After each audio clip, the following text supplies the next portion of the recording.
Councillor, জনপ্রতিনিধি, জনসাধারণ যাদের উপর ভরসা করেন, জনসাধারণের কাজ যারা করেন, যে কোনো সুবিধা অসুবিধায় যাদের পাশে দাঁড়ানোর দরকার, সোশ্যাল মিডিয়ায় দেখা যাচ্ছে তিনি কান ধরে উঠবোস করছেন। আর কি বলছেন শুনি। আমাদের পূর্ব মেদিনীপুর, আমরা যেই কানে ধরে উঠবোস করলাম, আমাদের পূর্ব মেদিনীপুর জেলা যে সকল নেতৃত্ব টাকা নেওয়ার পরও মুখ খুলছে না এবং শুভেন্দুবাবু যে বড় বড় ভাষণ দিচ্ছে, তার একমাত্র কারণ আমাদের কিছু নেতৃত্ব তারা মুখ না খোলা, তাদের হয়ে মানুষের কাছে আমি কানে ধরে উঠবোস করছি। আমরা তৃণমূল কাউন্সিলর পার্থসারথী মাইতি, তমলুক পুরসভার 10 নম্বর ওয়ার্ড। খুব স্পষ্ট শোনা যাচ্ছে না তার অডিও। তো তিনি কি বলতে চাইছেন, কেন কান ধরে উঠবোস করছেন, শোনা যাক। সুজিত ভৌমিক রয়েছেন আমার সঙ্গে ফোনে। সুজিত, বক্তব্য তিনি বেশি করে বলছেন নিয়োগ দুর্নীতি নিয়ে, শাসক দল বা সরকারের বিরুদ্ধে। সেই বিরোধী দলনেতার জেলা, সেখানে কিন্তু তার বক্তব্য যে বিরোধী দলনেতার বিরুদ্ধেও অনেক অভিযোগ রয়েছে এবং সেই অভিযোগের কথা যারা বলবেন জানেন তাদের মধ্যে অনেকেই তৃণমূলেই রয়েছেন, কিন্তু তাদের মন প্রাণ পড়ে রয়েছে, যোগাযোগ রয়েছে শুভেন্দু অধিকারীর সঙ্গে। তাই তারা মুখে কুলু বেঁধেছে। কেন কুলু বাড়বে? কল্যাণ ব্যানার্জি যদি বলতে পারেন তাহলে কেন এখানে যারা তৃণমূল নেতারা শুভেন্দু অধিকারীর দুর্নীতি জানেন, যেটা দাবি করছেন পার্থবাবু, যে সেটা নিয়েও সরব হচ্ছেন না। একথা বলে তিনি নিজের বিরক্তি, হতাশা সেটা কান ধরে উঠবোস করে ক্ষমা চেয়ে নিয়ে বলছেন। তিনি বলছেন যে দলকে বলেও হচ্ছে না, তাই আমি সোশ্যাল মিডিয়ায় কান ধরে উঠবোস করছি। অথচ তিনি বলছেন যে আমার এটা ব্যর্থতা, যে কাউকে এদেরকে বলানো যাচ্ছে না, যে না জেলার নেতৃত্ব শুনছেন, না যারা এটা জানেন তারা শুনছেন, তারা সরব হচ্ছেন।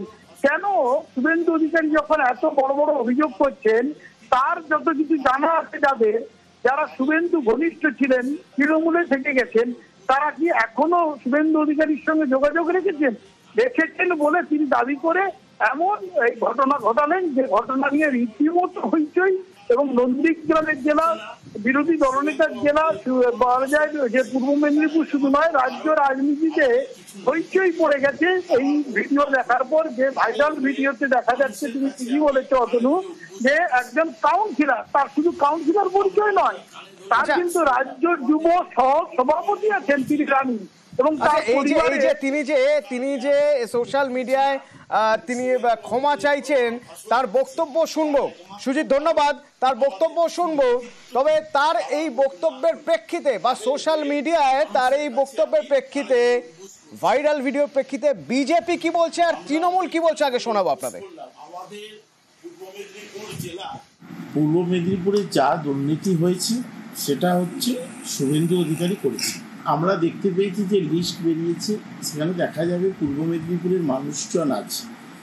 আমাদের অনেক নেতৃত্ব সেই সময় শুভেন্দুবাবুর সাথে যোগাযোগ ছিল এবং প্রত্যক্ষ যোগাযোগ ছিল, এবং তারা অনেকেই দুর্নীতিতে লিপ্ত।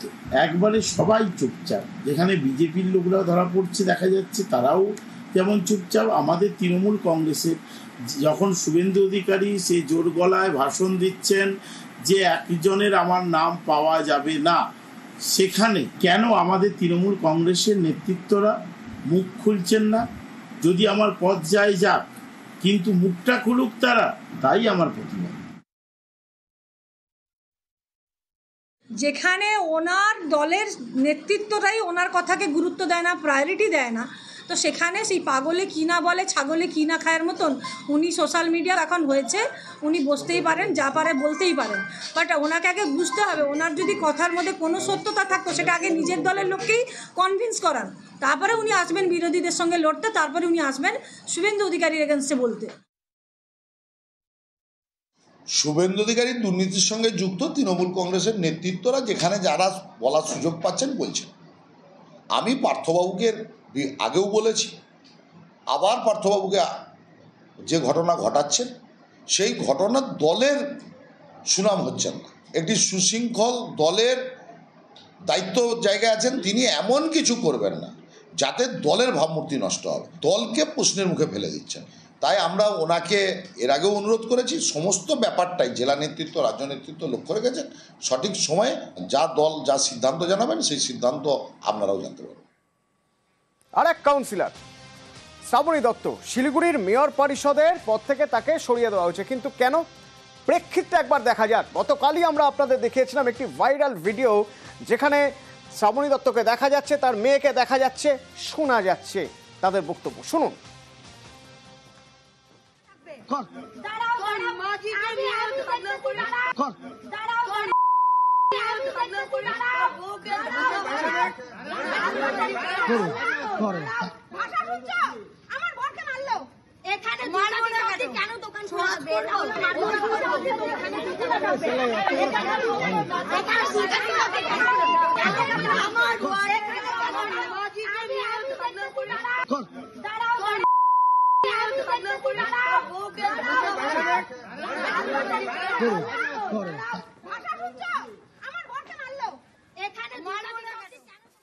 মেয়র গৌতম দেব জানিয়ে দিলেন মেয়র পরিষদ পদ থেকে তাকে সরিয়ে দেওয়া হচ্ছে। পার্থপ্রতিম রয়েছেন আমার সঙ্গে। পার্থপ্রতিম, এই ঘটনা দুদিন আগের রাতের ঘটনা, সেই ঘটনার কারণ জানতে চাওয়া হয়েছে, নাকি আগে ভাগেই দলের ভাবমূর্তি নষ্ট হতে পারে, ভাইরাল হয়ে যাচ্ছে ভিডিও, সেই জন্য তাকে সরিয়ে দেওয়া হলো?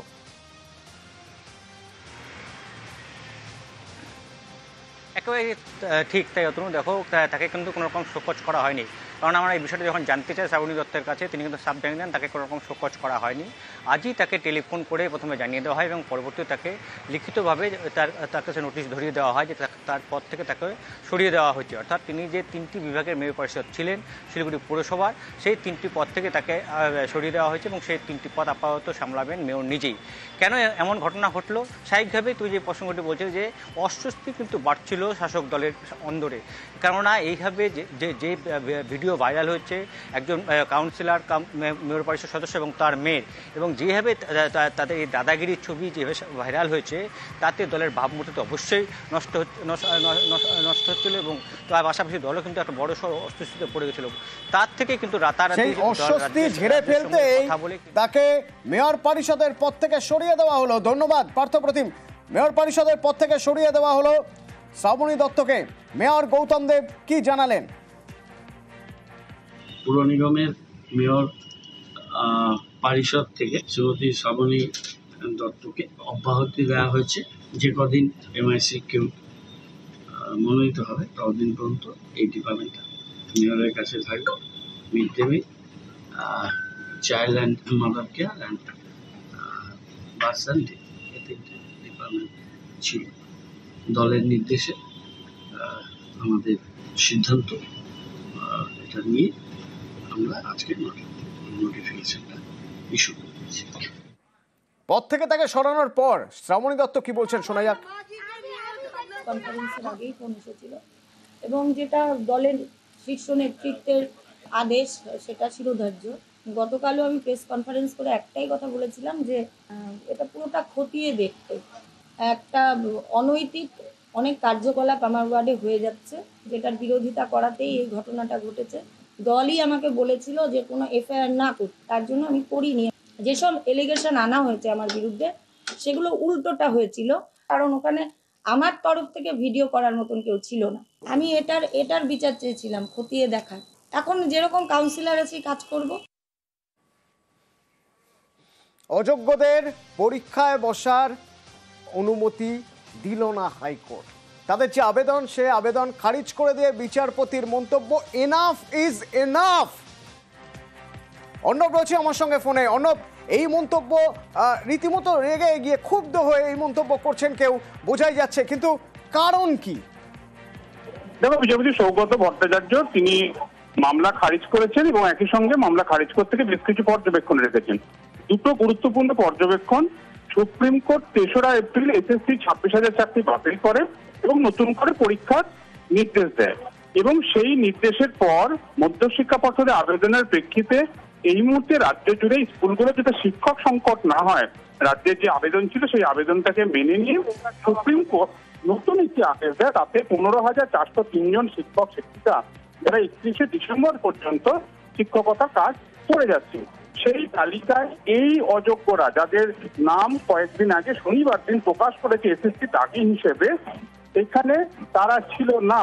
অর্থাৎ এই চিহ্নিত দাগি 1806 এর মধ্যে যারা রয়েছেন, যাদের ভুলবশত অ্যাডমিট কার্ড দিয়েছিল এসএসসি, যা পরে বাতিল করেছে, এই অংশের অযোগ্য শিক্ষকরা কিন্তু এতদিন চুপ ছিলেন, প্রায় 4 মাস তারা চুপ ছিলেন।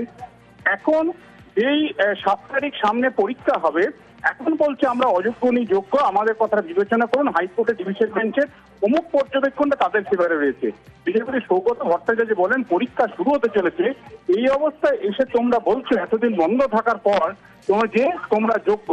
এটার সবকিছু সহ্যের একটা সীমা আছে এবং এনাফ ইজ এনাফ। এই অবস্থায় সুপ্রিম কোর্ট গত সপ্তাহে পরপর 2 দিন যে নির্দেশ দিয়েছে, সুপ্রিম কোর্টের ডেডলাইন মেনে এসএসসি দাগিদের তালিকা প্রকাশ করেছে। কাজেই পুরো বিষয়টা এই মুহূর্তে সুপ্রিম কোর্টের নজরদারির মধ্যে রয়েছে। কাজেই এইরকম অবস্থায় পুরো বিষয়টা যদি সুপ্রিম কোর্ট দেশের শীর্ষ আদালত দেখছে, হাইকোর্টের একক বেঞ্চ এই মামলায় হস্তক্ষেপ করবে না। যে তাগিদ। ধন্যবাদ অর্ণব।